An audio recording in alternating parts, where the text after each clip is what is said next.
What an incredible story to lead off entertainment right now, and it is all about ageism yet again. Now, we've talked about ageism a lot when it comes to women in Hollywood, whether it be roles, looks, opportunity, how they...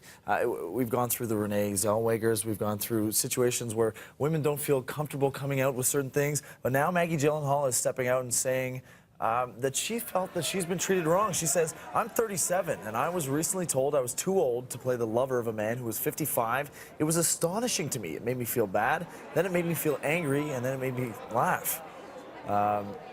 Maggie Gyllenhaal, who is not only one of the probably most consistent actresses in Hollywood, everything that she does, she's critically acclaimed for. Mine is probably maybe a Batman movie here and there, but she didn't belong in there. I told you that before. She just came out with, if you saw the CBC show, The Astonishing Woman, it was unbelievable. She's such a great actress, and you know what she is she's very down to earth.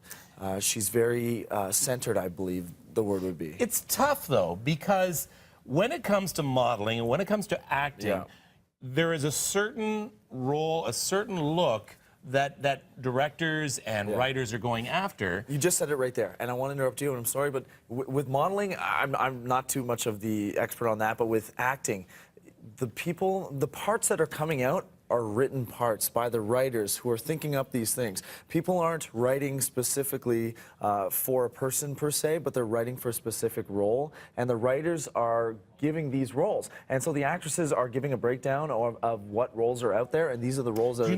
Do you know what the role was? I mean, was it supposed to be for a 20-something woman who is in love with an older gentleman? She doesn't say it as which role it was for now, but I'm assuming if it was a man for 55, you're probably putting her around 35 or under, and so that even that two-year age difference for her, that makes the difference. And in Hollywood, it's all about the logistics of everything you do. It's not just about Hollywood. It happens right here. Yeah, I mean, you look at any TV station, even here in Toronto, how many women do you see over 35 or 40 being given lead roles, being given, you know, even hanging around? There are really are older gentlemen, see, I think myself included, you know, it is still a man's world when it comes to the world of television and in movies. You know what, I think with people like Diane Sawyer, with Barbara Walters, with Oprah Winfrey, with Ellen, there's been a trend recently that there has been more spots. Now, it's still not equal whatsoever, but these women have trailblazed in the fact that they've, how do I say this in the right way?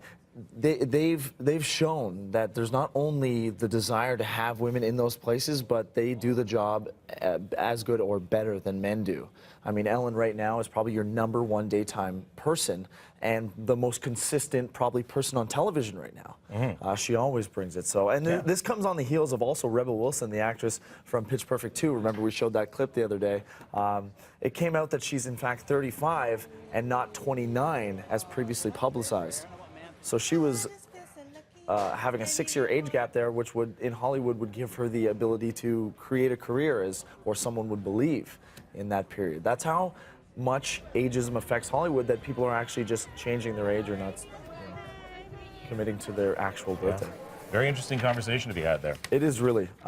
Taylor Swift's Bad Blood video, we got all up excited this week when we saw the picture of her on the Maxim, but this actually set a Vivo record, this Bad Blood video, for 20.1 million views in 24 hours.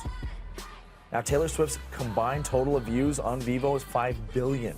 And I think she had the added ammunition, though, of not just all the Taylor Swift fans, and there's the portion of Cindy Crawford, Ellen Pompeo. By the way, if you look on Taylor Swift's Instagram where she walks through that wall, she made a lot of mistakes for that. It's very funny. But she had Selena Gomez and in there. Hadid, so she had all those people, all those fans going after it as well. So very smart. Well, you know what? When they talk about young women in Hollywood, I think she's the exact staple, because not only is she strong, powerful, empowered, she has and that's the picture you like, Kev. She looks stunning. She has one of those star-powered group of friends that everyone wants to be a part of.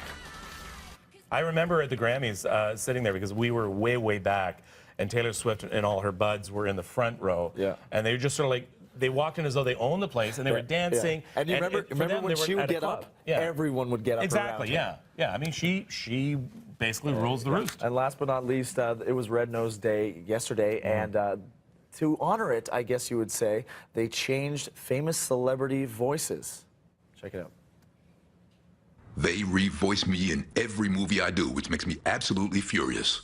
Just the Americans, they go crazy for my English accent, yeah? Sometimes people are disappointed with my real voice, but the butch, gritty one, it's kind of wonderful, isn't it? Tough as old boots. You don't want to disappoint the fans. You know what I mean? Say hello to my little friend. I'll be back. See y'all later. Now the event is to raise awareness and money for NBC's Red Nose Day fundraiser, benefiting a slew of children's charities, both in the United States and across the globe. This raised more than $10 million. And of course, when you see people like Hugh Grant, Liam Neeson. Yeah. And of course, you're changing I'll be back too. I'll be back. That is great. All right. Thank you very much. Coming up next, should we in Canada be worried about the biggest recall in auto history? We'll be back.